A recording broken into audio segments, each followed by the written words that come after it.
Hey guys, welcome to another episode of Let's Talk Plant Medicine, Cannabis, Psychedelics, and Pharmaceutics. Today, I am freaking stoked to have this amazing queen with me, Dr. Sandra Dreisbach. I hope I have not murdered her name. That's okay. She is an amazing human. We met on Clubhouse. But before we get to Dr. Sandra, you guys know what's up. You guys know what's up. So where are we? This is Cannabis Psychedelic Club. This is Cannabis Let's Talk Plant Medicine, Cannabis Psychedelic, and Pharmaceutical. Okay, you guys know I'm tripping on my word already. That is how honored I am to have Dr. Sandra with me. Aww. Anyway, forget about that part of it. Cannabis, this is Let's Talk Plant Medicine, Cannabis, Psychedelics, and Pharmaceutics with Dr. O. Who am I? I am your host, Dr. O, also known as Dr. Lola, a clinical pharmacist, plant medicine queen. Yeah, you guys gave me the name. Yeah, I'm the founder of WCI Health. We are alternative health and hair wellness hub. We help you level up on your wellness journey using the healing powers of plant medicine like cannabis, psychedelics, using education as tools. So what else do we have? House cleaning. This show is for educational purpose and should not be taken as medical advice. Consult with your doctor for all your medical needs. Do not stop or start any medicine without talking to your doctor. Having said that, we can't even be here without you guys. I want to say thank you to our sponsor. First of all, the show is sponsored by WCI Health. Of course, you know all the cool stuff about WCI Health. What do? You slide in their DM or their website, wci-health.com, for all your masterclass cannabis as medicine is up there. Your psychedelic as medicine is about to launch. So be on the lookout for that. And of course, ta-da! The book, A Pharmacist's Guide to Cannabis, Assertive of a Non-Conforming Clinician. So go grab your copy. It is amazing. It's your reference to cannabis. That is that. Other than that, I want to say thank you to you. Yes, you. Without you, we are not here. Those of you that are on Healthy Cost Wealth membership or you are supporting us through Patreon, we do appreciate you guys. And for those of you that are yet to join our tribe, it's a village here. Please join our tribe, join our village. It takes a village to take this medicine, this message to our people. This plant has been demonized for generations, and we need more of us, people like Dr. Sandra with me today, to take this message to the next level. That's what's up. Other than that, what else is there? Oh, the other thing is that our clubhouse, Cannabis Psychedelic Club, is changing. We're going to be having it just on Saturday now. There are a lot of logistics going on, but I'm going to be posting schedules. So check DM, slide in DM and see all the cool stuff that is about to happen. A lot of great stuff is going to happen. You guys need to stay tuned. And one thing else, I'm going to ask you, don't just listen to this show. Please share it with your loved ones. Love is sharing. So share it with your loved ones. That's the house cleaning. The house is clean now. Let's talk. I have with me today amazing human, Dr. Sandra Dreisbach. She is an ethicist, psychedelic ethicist. We're going to find out what that is about. She is a psychedelic facilitator. She's a consultant. She's a LGBTQ plus supporter. She's an advocate for the community. I told you guys, she's awesome. On top of all these amazing things she's doing, she's also a Reiki specialist. So she's a Reiki master. That's awesome. Dr. Sandra, welcome. Welcome to our show. Thank you. I'm so excited. And I loved how you clean house. I want to clean house that way and magically make everything else go away with it. But I love that sort of energetic and mental well-being, spiritual well-being, sort of house cleaning. I mean, and it really is all that's, especially the tribe bit. I just want to at least hit on that. one of the things I focus on a lot, especially recently, is focusing on that aspect of love and community. It really does take a village. It really is a tribal effort that we all need to be working in this together for us all to have well-being and success. Absolutely. One would chase 1,000. That's my popular saying. Two would chase 10,000. That is amazing. I don't know where that math come from, but I'm taking it. Well, it's a community effort, so Absolutely. Absolutely. Thank you so much, Dr. Sandra, for being here. I would like you, first of all, tell us a little bit about yourself. How did you become an ethicist, psychedelic ethicist? What is that even about? What is psychedelic ethics? What do they do? Well, I'll start with a little bit about my background. Especially in the West, people think the doctor means medical doctor. I am not a medical doctor. I actually have Me neither. I tell folks I deliver drugs. I don't deliver babies. That's right. I deliver drugs. I deliver drugs. That's a good job. Babies. No babies here. Don't deliver. No, I'm not catching babies. Well, if the patient arose, you might have to, right? Yes, ma'am. But yeah, my PhD, I do have a PhD. A doctor isn't my official title. And I have a PhD in philosophy, in ethics, primarily in moral decision-making and moral psychology. And the ethics piece, in terms of my work in psychedelic ethics is applied ethics. It's really a new field. I actually coined the term myself, but it's very much in alignment with how we name things in philosophy, which is just basically that it's the applied branch looking at psychedelics. And for me, I'd say psychedelics and plant medicines. It's an easy way to talk about the space that I focus on. But in terms of, well, what does that mean? What does that look like? In terms of the traditional world of philosophy, it's literally looking at both the ethical questions and concerns of the community, as well as actually trying to figure out ways to improve it, to actually make it better. Not just about like saying, oh, this was crappy, this horrible thing had happened, and let me write a paper about it. but actually about like, okay, I actually work with the community. I work as an ethicist, and with my own understanding and practices with plant medicines as well. So a lot of my work in terms of like ethics advisings of companies and individuals, as well as psychedelic facilitation. I do some guide work I almost want to say on the side, but we'll see what spirit has in plan for me. Absolutely. But yeah, that's the general overview of what psychedelic ethics is about and what I do in that space. And don't we need it here? We sure do need it. We see all this stuff going on with cannabis sometimes. So it's like ethicists like you have taken knowledge from what we learn from cannabis space and kind of helping us to navigate this relatively new, even though it's not new. This plant has been here forever, but with them being locked up in the jail of human and politics, people like you, we're going to need you more than ever before to help keep everybody straight and say, no, we're not going to go that route.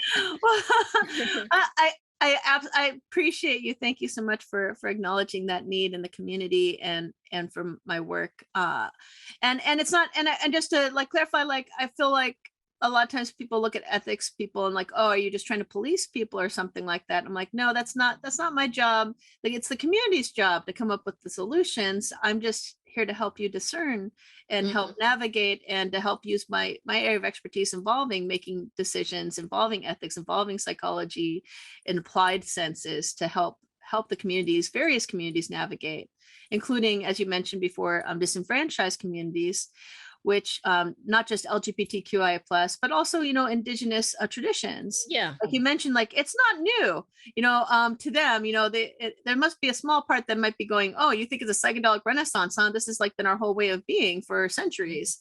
And you're just disconnected yourself from nature and from yourselves. And now you're discovering it or rediscovering it, which I'm not saying that that's necessarily what people say, but I think there's a humility that we in the West need to come to these plant medicines with and reconnecting with our own natures and with respect to previous traditions as a way to realize that a lot of these disenfranchised voices, which included these communities, have had their wisdom seen as primitive or savage, right? Even the word tribal can be triggering for like that. That word means something primitive and arcane, and that those ways of being in the world are not only not ethical, but would take us back away from civilization, quote unquote civilization. And yeah, and I quite agree with you because, like, I mean, I don't know whether I'm sure you know that I was born in Nigeria, in western part of Africa. Yes. And when people ask me, they're like, "Oh, how did you come into plant medicine? How are you able to talk?" And they're like, "No, that is me. That is me. I was raised. I didn't even learn how to use herbs. You know, Right. like I remember growing up, when we have malaria, we used to we had mango tree, lemongrass at the back of my house. They would just grab some of this leaf, the bark, take it, brew it, like kind of like the ayahuasca type of brewing. They give it to you, you drink, and you are back outside within the next couple of minutes, running around and playing in the rain. So I said, no, that's the way of life of our people. There are some you don't need to reach out to the spirit of the plant to know what's going on there. You can just grow in your open market and buy this plant. But there are some that are really, really sacred, that you have to have an herbalist, a shaman type of person that is going to consult with the spirit of this plant. And we are just, like you said, it's not renaissance, but sometimes especially we that we are Western trained as well, we have to be politically correct all the time and all that stuff. Nature has been good to us. Nature Absolutely. has been good to us. Yeah, and I love that you shared that story, because like, and that's the thing, like I mean, and not to say that everyone in the West has grown up without that. I think there definitely are people who have grown up with that connection with nature and that relationship, and understanding that those plant medicines are medicines, that all that we consume, all that we take into our bodies, you know, whether you're connecting to them spiritually or just in terms of, you know, understanding how they can be restorative. Yeah, even when you talk about organic, that's still part of our nature. That's still part of plant medicine. It's like, I call it nutraceutical, using nutrition as a wellness tool, as your pharmaceutical. Like we have pharmaceutical, we can also use our food, our fruit as a nutraceutical, as a nutrient to nourish our body and our spirit.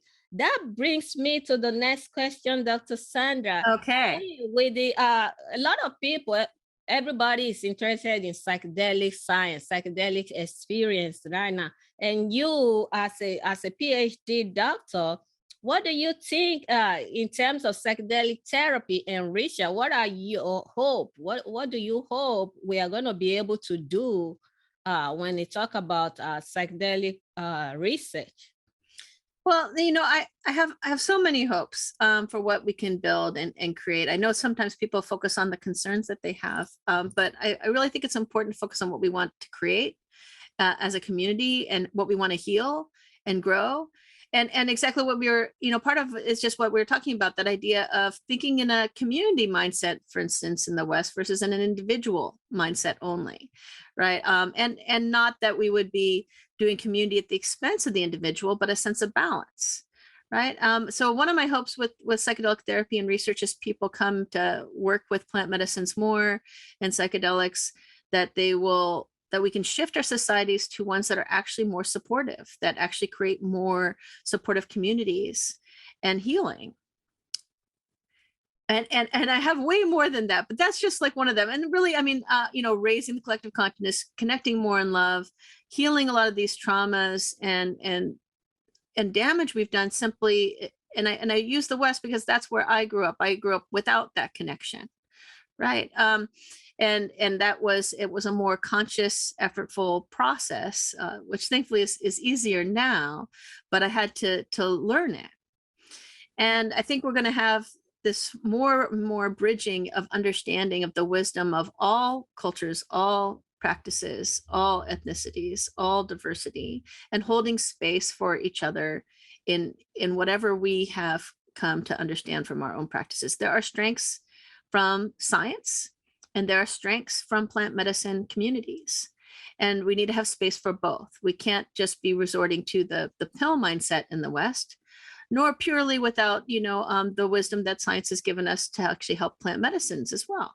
So, Absolutely. so I really feel like, I think we're really seeing the real renaissance I'm seeing, the rebirth that I'm seeing is a rebirth of ourselves, of our societies, as a connecting with each other, that reconnecting to this aspect of ourselves and healing that, and holding space in a meaningful way. You see, when you that just kind of sum up my my thought on the whole thing. Sometimes when I'm in a room, especially in clubhouse, that's where most of us live now. Yeah.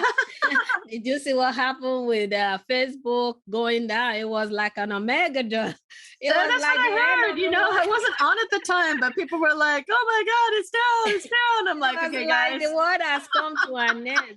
It's crazy, man.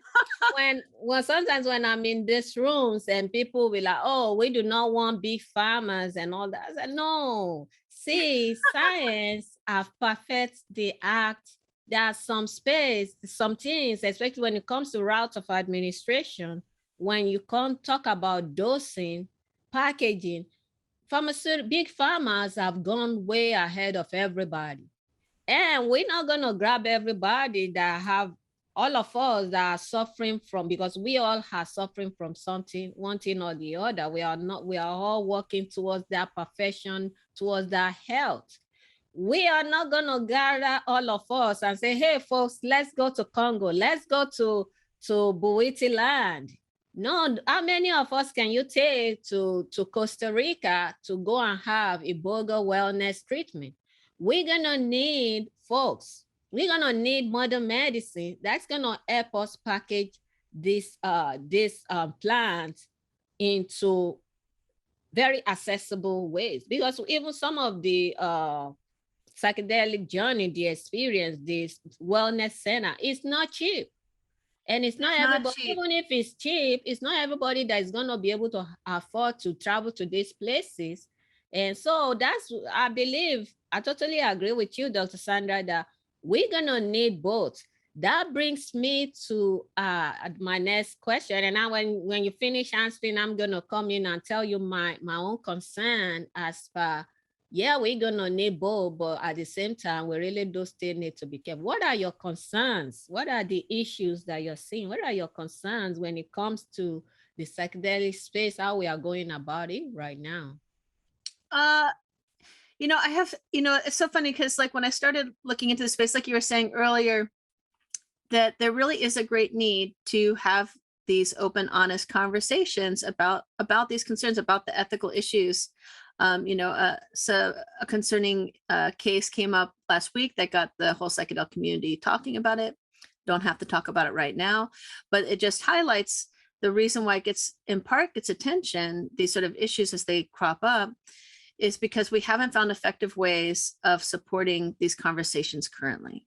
Mm-hmm. So in terms of, one of the concerns I have is that we need to rise to this, well, I want to say opportunity. I don't like putting things in terms of negative mindsets. The opportunity to grow as a community and find new ways of bridging the gap of understanding and creating more opportunities for open, honest conversations like this one, where we talk about like, well, what are the concerns? I think there's a lot of good heart in both sides, and both sides being like the sort of, people who've already been in the psychedelic community for a long time, and also people who are coming into either the research or the practices or the therapy. But there's in this sort of transition, just like in a birth, there's this moment, where like you start, people can panic and people can get afraid and people can have anxiety and react from that space of fear. And I think I see some of that happening, which causes some conflict within the community. But if people always connect with each other, come back, get grounded, focus on what, for me, like, that's why I think we're in the place where I think ethics and values helps, is that it helps to create that compass, that North Star that just like the North Star Ethics Pledge, you can see that. There's other ethics pledges like the Conclave and others. So many communities are really trying to and working towards ongoing solutions. But that North Star, that compass north, that magnetic north, can be that values that redirects you, that helps you to make decisions, which is one of the things I've focused on a lot. It's like, well, how do we make these decisions given that it's never going to be done? It's going to be an ongoing process, and just like a seed coming out from the ground, pushing out at the little seedling, it's very vulnerable, it's very new, it's figuring out, how do I take all this knowledge and resources I have and do it in a good way, that so that everyone flourishes, that everyone succeeds, that it's not a win-lose, it's not even win-win, which is like kind of equanimous, like equal. It's really about, that sort of win-win-win, everyone flourishes, everyone benefits. And that's the community mindset. So for me, my magnetic north is love and community is what I check against. And to realize that, in terms of the concern, I also have the solution for me is that, okay, for me, the concern is that I'm going to get triggered by fears or anxieties or concerns, or like, oh, what about these abuses? Or what about these new people coming to space who are coming in wine medicine, or simply not having enough guides and facilitators to help people. And if you come back to that idea of love and community, for myself, at least, that means I need to double down on those things.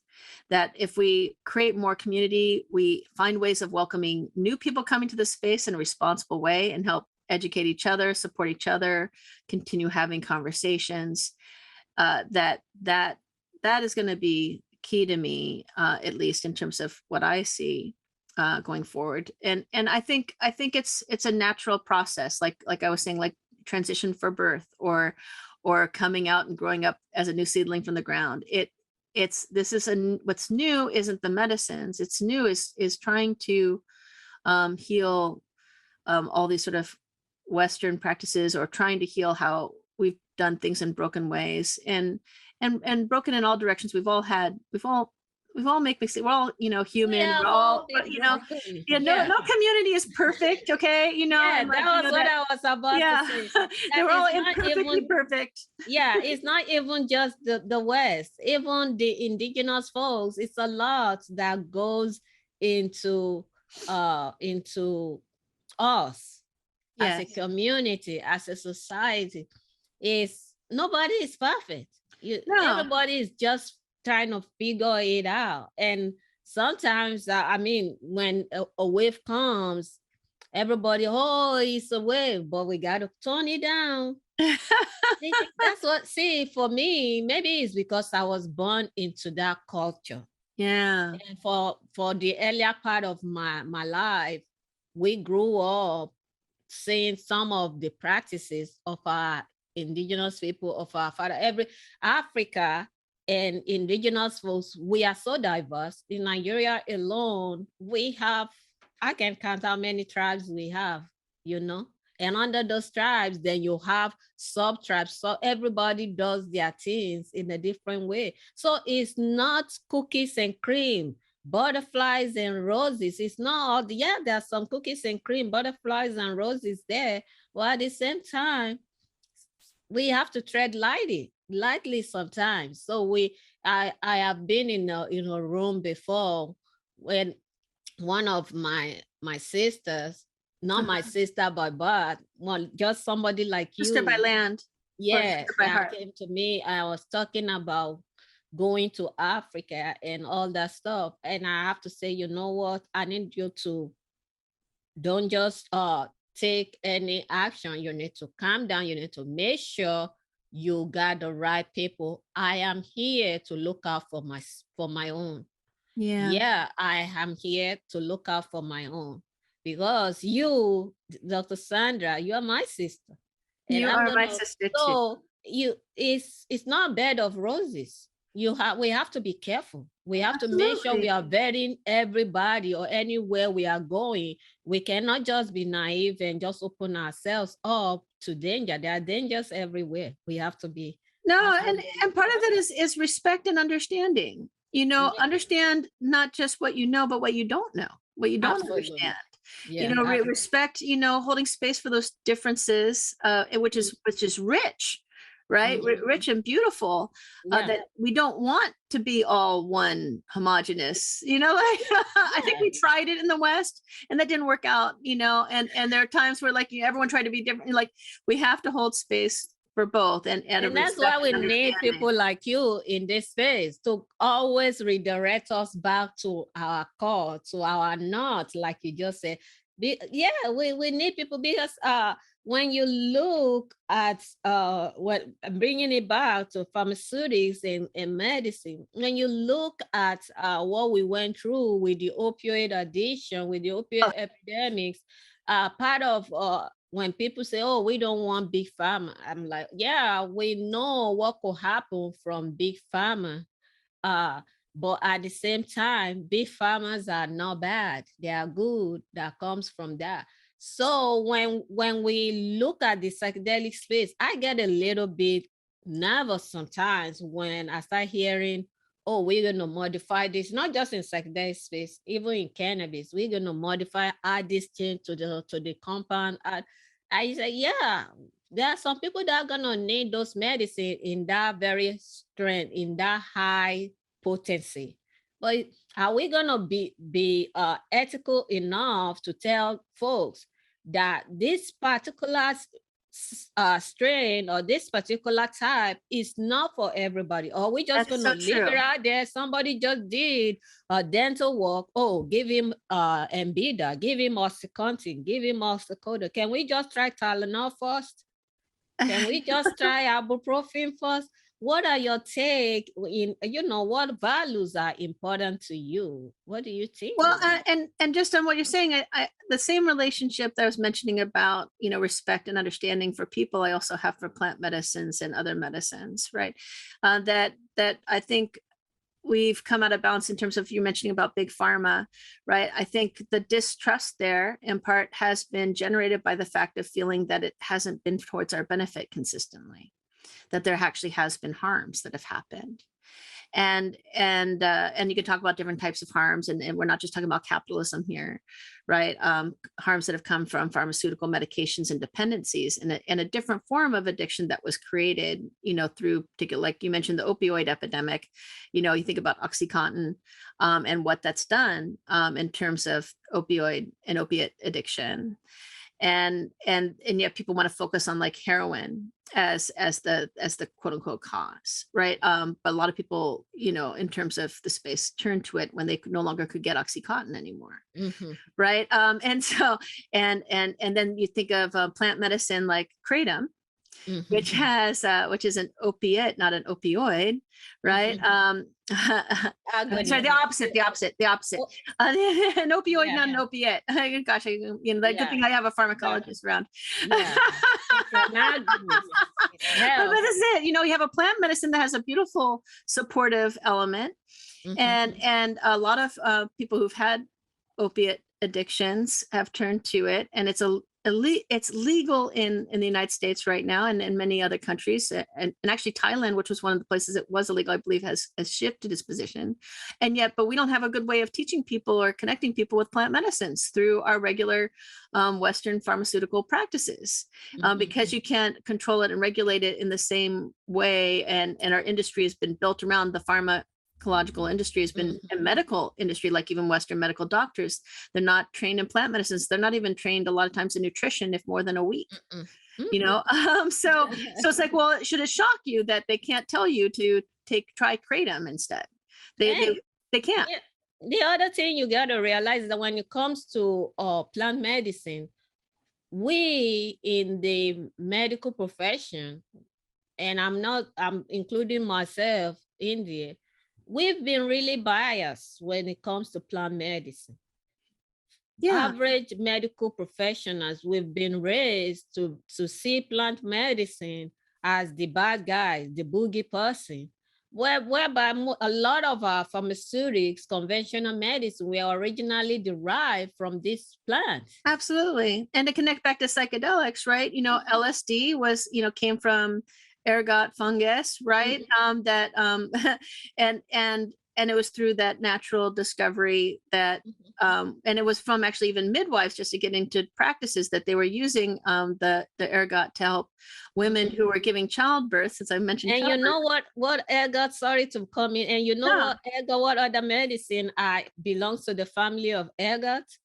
Those are our anti-migraine, our tryptamines. All the tryptamines. Sumatriptan, imitrex, all those stuff, beta-bital, Fioricet, Fiorina, all those people, all those compound pharmaceutics, they all belong to the ergot family. And we have and there's so many, like in plant medicines and psychedelics, like or pharmaceuticals, like they came, like aspirin, like you mentioned, from the birch tree, or looking at MDMA from sassafras, which had a lot of traditional practices around sassafras, as well as or things that you see every day, like tobacco, mother tobacco, or cacao, right? These all had ceremonial practices and indigenous practices that we in the West have been detached from. Even the antidepressant, our main antidepressant, SSRIs, were originally derived from the pathways of the psychedelics. That was how we discover SSRI, when they started understanding the science of the psychedelic plants. Then that was how they were able, and that for how many years? I haven't heard that story. I think I want to hear the discovery story from you now. But I do know, like, for instance, psilocybin, the plant medicine from the mushroom, or at least one of the mushrooms, because also other plant medicines from mushrooms, whether you're talking about lion's mane or whether you're talking about Amanita muscaria and others.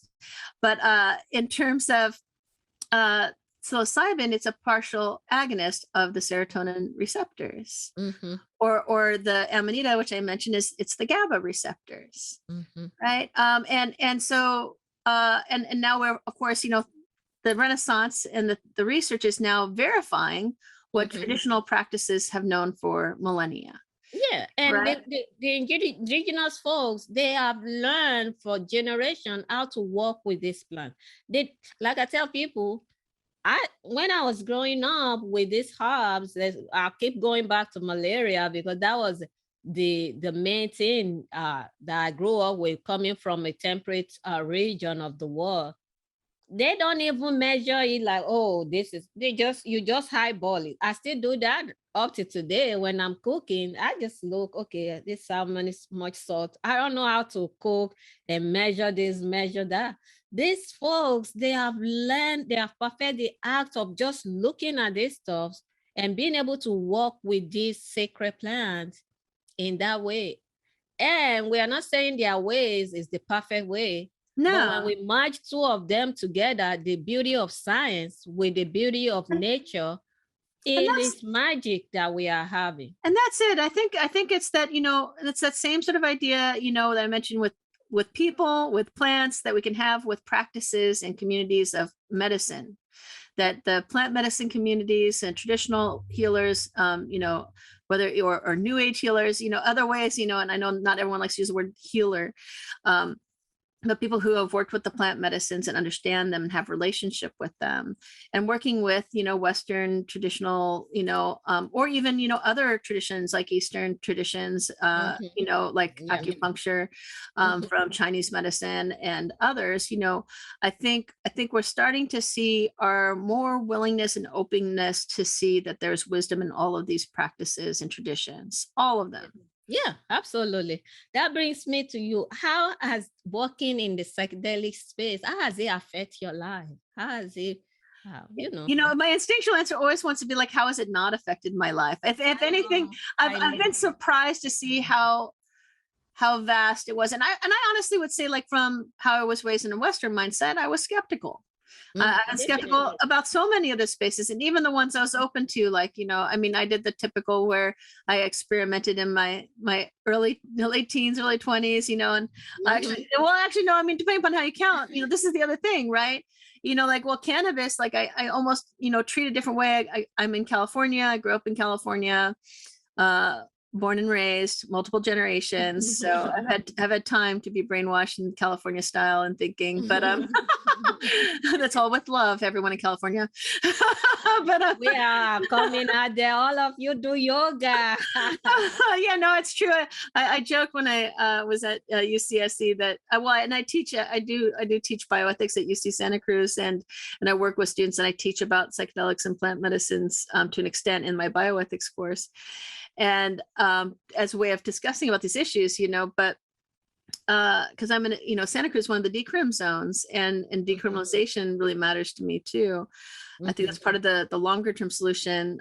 Actually, ideally, it would be short term, but I know it's going to take time. So, but in terms of how it's affected me, I mean, it really has affected. I mean, like, I'm like, if someone had just asked me, before I understood more about the research or more about my own relationship with plant medicines, or had worked with them more consciously for myself and for my own well-being and doing my own internal work, I always said, yeah, there's probably some benefit. Yeah, I'm sure the research will show something, like it would have been a sort of casual, but I certainly did not anticipate to be as life transformative and as healing as it is.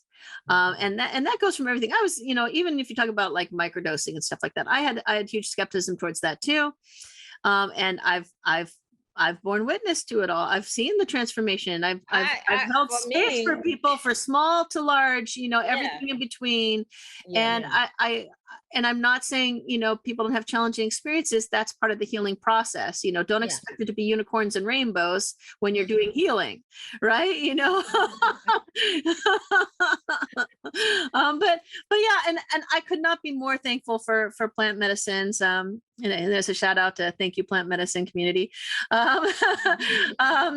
Because it's humbled me. It's made me a better ethicist. It's made me a better person, a better member of the community. And even though, I started with the idea of thinking I was going to help the psychedelic community and the psychedelic ethics, space, and help develop it as a practice and understanding.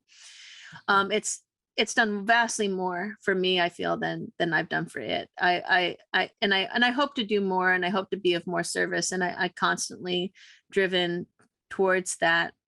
But I've changed my whole entire way of being.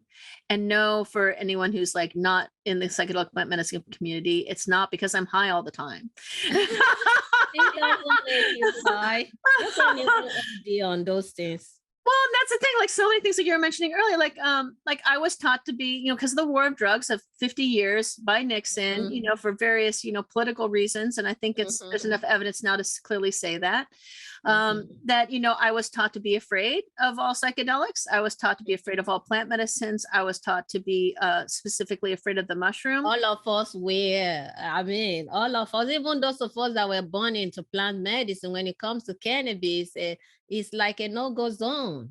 It's like you can't even right now. I have this club that I just started, African Psychedelic Club, where I'm trying to reach out to the diaspora. Most of and it's also for supporters, not just for, just to begin to talk. Most of the time, we just started, but I hope eventually people will come in and begin to open up. But when you see the injustice that people have suffered as a result of trying to heal themselves, even knowingly or unknowingly, because I believe if we don't need water, if we are not thirsty, we won't be grabbing a bottle of water. It's because our body is deficient in something. That's why we reach for this thing. If this thing doesn't affect us, it doesn't affect us positively, we're not going to be reaching out for them. So in a place like that side of the world, whereby when you talk about jail is not funny. It's not a place where you can watch a Maury show, or prison. So it's a nasty place. You sit down there, you poop and pee there. So when people think of what the situation, they're gonna find themselves, if they get caught with this plant, is this plant. It's not different from our spinach. The beauty is that nature added a little extra for us to enjoy. And it's not just a little. So when you look at that, I can understand how our people are still skeptical of even being in a room where that is being discussed. That brings me to this next question. You, as an ethicist, I cannot even let you go. I will be doing injustice to my people if I have a professional like you and I don't ask you. When it comes to the Black indigenous people of color and the Amazonia, how do you think we can be, there's no way we're going to be fully just, but we can at least cater to the need of the people that have been victimized the most in this space. And I'm asking, some people be like, okay, yeah, she's a white woman. Yeah, she's a white woman. But when I look at the campaign that we had in the summer, last summer, during the George Floyd situation, it takes us, it's us that made that campaign a success. You get what I'm saying? Because absolutely, the power that be will want to peg us against each other. They want us to be apart. But us, our village coming together, we are very powerful. And I tell people, I say, it's gonna take all of us. We cannot say, no, this is the color of your skin. This is who you love. This is how you worship. It is all of us. And it's that us was what, in my opinion, why we were able to, even though it was a sad situation, but at least get a little bit of justice for that family. How do you think we can navigate that space when it comes to the Black indigenous people of color that have been criminalized the most when it comes to plant medicine? As an ethicist, you are the professional. Well, I mean, and part of your question already contained the answer, because it's in community with them. It's not by telling them or solving it for them, like, oh, this is what we should do in our relationship with them, right? Like, well, you do it in relationship. Well, I believe even people like me, we still have to be open to accept that love. I don't want that to be lost in the shuffle. No, absolutely. If we continue to, it's a non-starter if you're not willing to talk. Yeah. If you're not willing to be in relationship, we can't, there's no chance of solution. That is so and that's why, in part, the answer is already in the question, that if it's about being in relationship and about having open, honest conversations and connecting and relating with each other and honestly rebuilding trust, and sometimes that starts with just simply being willing to take the risk of connecting and knowing that and this is the hard part to say, that you're going to be hurt again by them in the process of trying to heal it. And because the reality is racism is real, and even people who want to say that they want to be equitable and inclusive, and I even identify as, it's kind of a weird thing to say, as being identify as not being racist.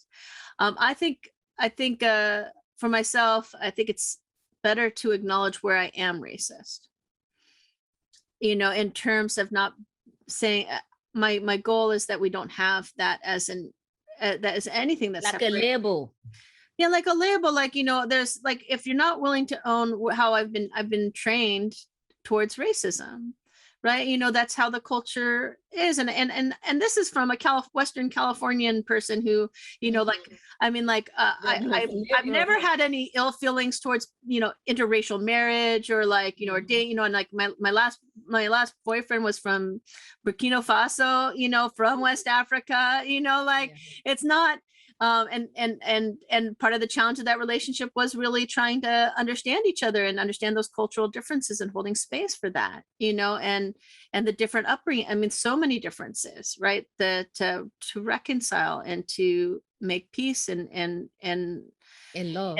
And love. Like, it comes back to that love and community thing again. It's like, there's often so much pain and trauma that wasn't caused necessarily by me, but by my society that I'm a part of, and by practices that I didn't even understand cause were discriminatory, or things that I was encouraged to do that were discriminatory, and it wasn't, it's more than just an unconscious bias.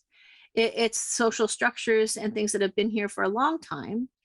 And if we admit it, if we recognize it, then us together, we can begin to break it down in love. And that at the end of the day, it's going to be love. Because I tell people, when hate, love conquers all. It And really we does. have to be, in love, we get hurt sometimes again in love, just like you just said. Love is that, but we have to be willing to take that chance, because it's just like hope. A life without a hope, we are gone. And that's just it. You're so right. I mean, like you and I, right? Like, I think we really come from that space of love and support and community and connection, and just feeling that experience of that, knowing that, I mean, we haven't ever explicitly said, I've never explicitly told you, you can tell me anything, and I'll be totally okay with it. And like, let's just work through it, and vice versa. Right. Absolutely.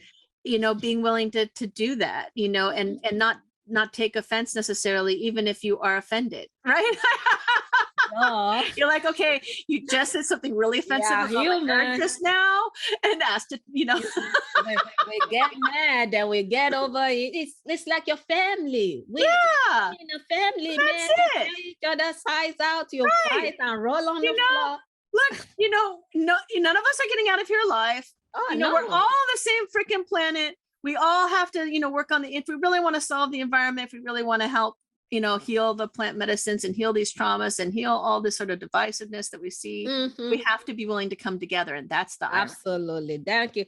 Dr. Sandra, I cannot let you go. Talk to me about what you are working. I know you advise a lot of organization on ethics and all that. Tell me your current project, the stuff you are working on currently.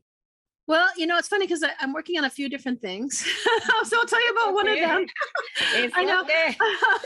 I'm going to need a community to help give me support and making my choices. Super women. We can go. I know. I think one of the things I've definitely been learning from plant medicines and working more consciously with it is how to find more balance and cultivate that. But I'm super passionate, and it's not work for me. It really is love. I really just love it. And it comes out in various ways, but I'm like, okay, I got to do this in a balanced way to be able and make sure I'm serving myself and community as well, so that I can keep doing this. But one of them I'm working with psychedelicexperience.net, which is trying to help. It's an international nonprofit. It's very grassroots.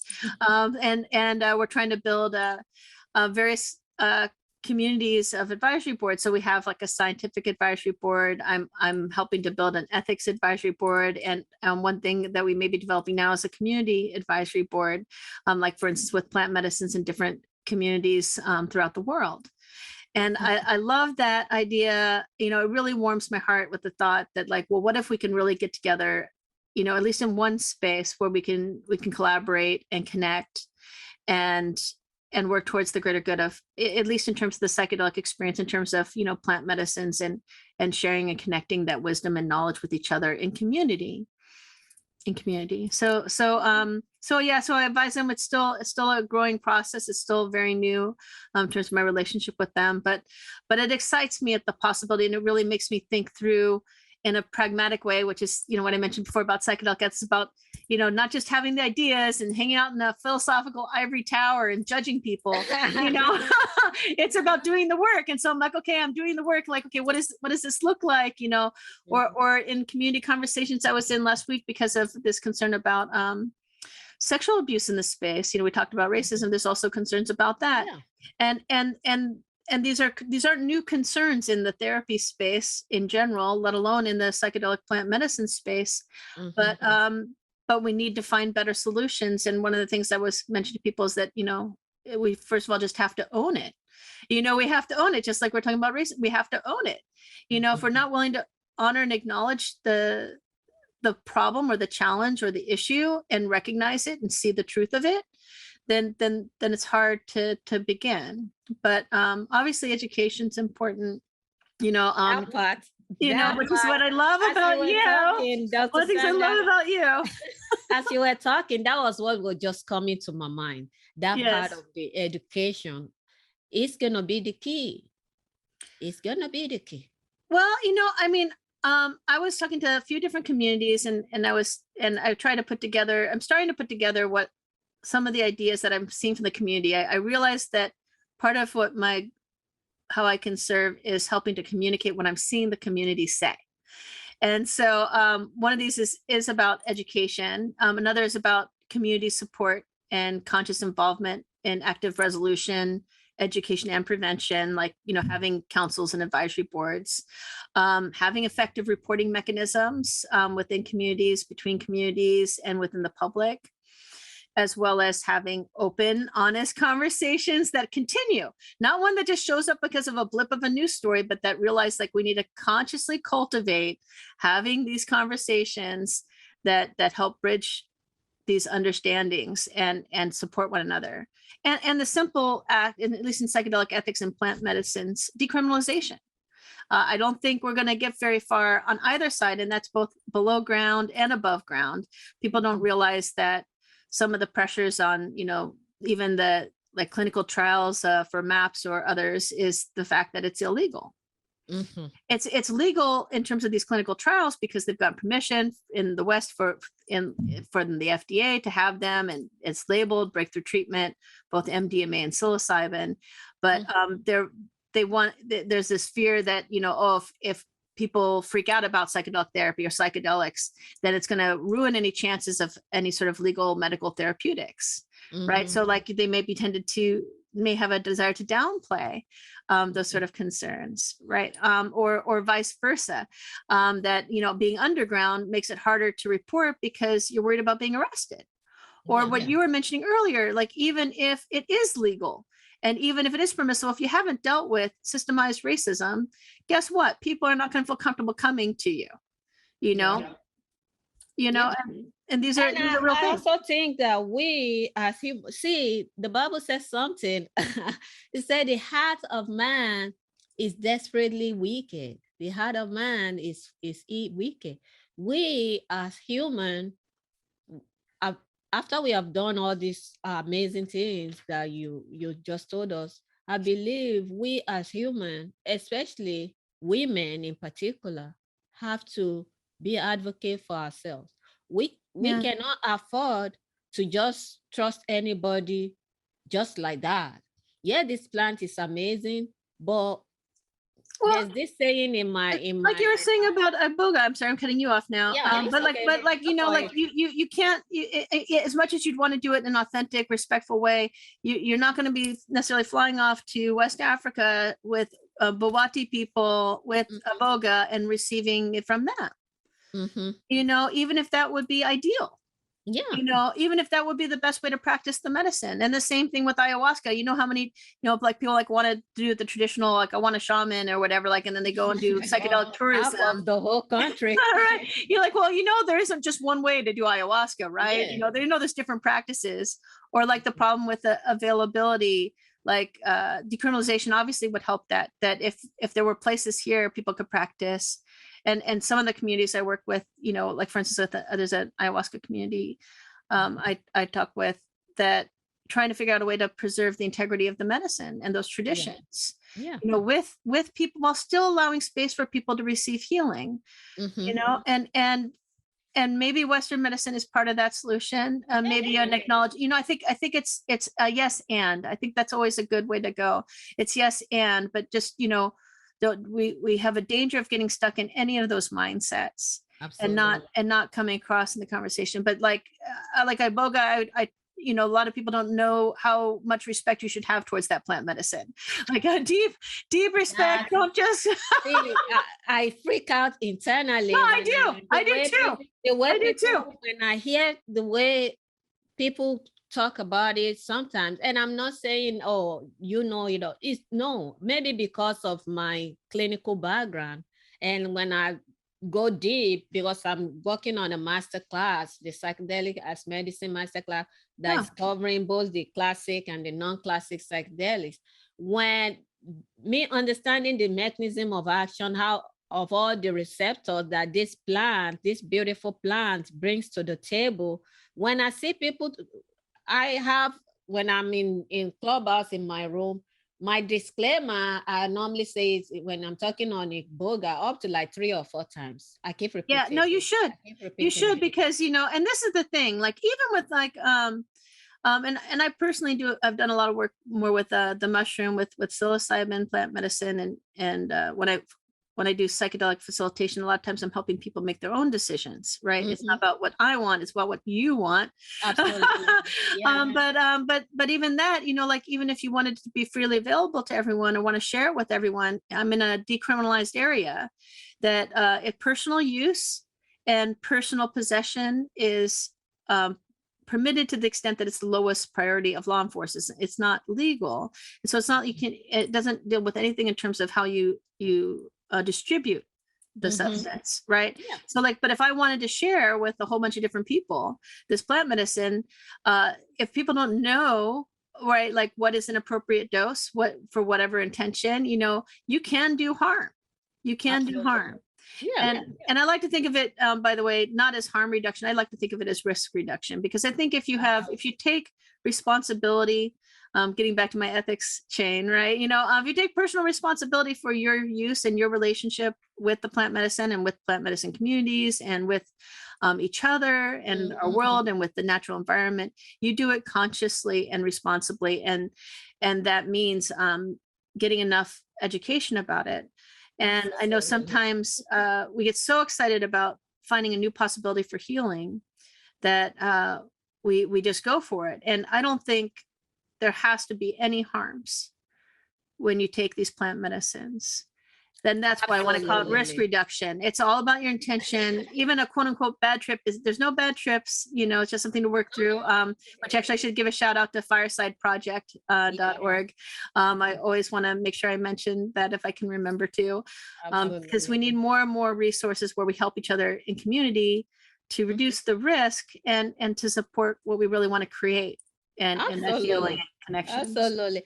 See, Dr. Sandra, we cannot fit you in one episode. I just have to bring you back because I think that's so much always a pleasure.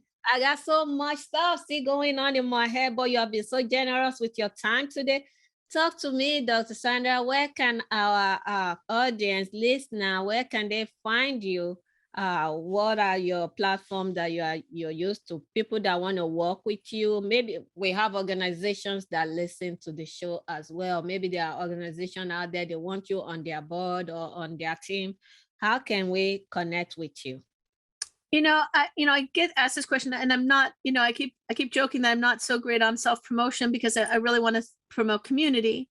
And but that said, you know, promote yourself on Dr. O show. This is Dr. O show. We're gonna promote yourself. That is me promoting myself. Community. Then that's part of that. That's the part we of the take care of community. Yeah, it's good to take care of community, but at the same time, it's okay to be humble. Yeah, we are humble, but at the same time, bills got to be paid. If we cannot take care of ourselves, we're not going to be effective for the others. And we are even doing those community disservice.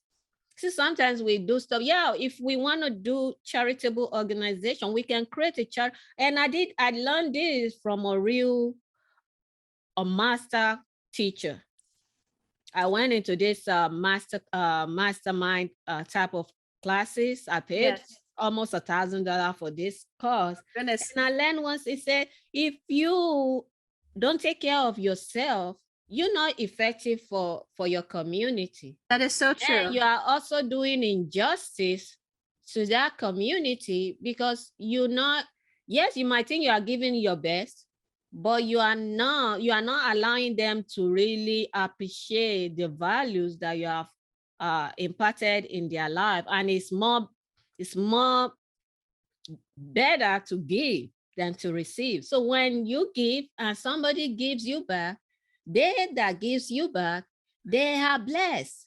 It's just true. Like when we do something for people and they appreciate it, the joy it brings to our life is healing on itself. We got to take care of ourselves. I couldn't agree with you more. I love it and appreciate you so much for bringing this up and for highlighting it, because honestly, like on things that I've actually written that you can, discover, one of which was about, what does it mean to really love yourself and to have that space, because that's something I had to be taught. That I was more taught the sort of self-sacrificial level, but you can go to ohanaforest.com and with the idea of it being community forest, but that is my site, because a lot of people have a hard time spelling my last name, which is Dreisbach. We're gonna have Dr. Sandra's information on the show notes when we release this episode. Go continue, Dr. Sandra. No, I was just going to say, but I so badly want to shift this mindset to a community mindset that I still want to mention the community first before I mention me. And it's not out of lack of acknowledgement of myself. It's that I want to point out that, it's these moments when we point towards the individual that we should be also thinking about the community, that I would not be here but for my communities that I'm involved in. And I'm involved in so many communities that I, like, part of me is starting to get inclined, like, okay, should I just make a list of all the communities I'm involved in and I support currently, so that I can give acknowledgement to all the communities that made, like everything that I shared about the ideas that I shared today, like, are community ideas. They're not just mine, that I am a product and I work with community and in community. So, and that's also in part why it's Ohana Forest. And I do know that comes from the Hawaiian tradition that I'm also studying, but the idea of it being a family, that the larger sense of family, that we're all interconnected, and that's what I call my home. My home is called Ohana Forest, and people can come visit me here. Awesome. That is why she's the queen. I'm telling you, that's why she's the queen. She is a villager. She does not go alone. She brings our whole village with her. That's why she's queen. Yeah, you should always bring your ancestors, everyone. Everyone's always with you. Everyone's always present with you. And I think it's always important to acknowledge everyone's presence. That is the villager in her. Oh, Dr. Sandra. Thank you for bringing me to your community and welcoming me to your community. Thank you so much. Thank you so much for being here. We are really, really appreciative of what you have done. You've blessed us with your amazing knowledge today. Folks, that is our show today. Like I said, we cannot package this queen in one episode. I'm going to be bringing her back in the nearest future. But in the meantime, that's our show for today. For those of you that are not yet joined our village, I'm telling you, it's going to take a village. Slide in DM, go to wci-health.com. Or if you are an organization right there and you would like to support what we are doing, you want to sponsor this show, please slide in DM, Lola at wci-health.com or WCI Health 19. Thank you, Dr. Sandra, for being here today. And until next time, folks, remember, health equals wealth. Bye, guys. Bye. Thank you so much.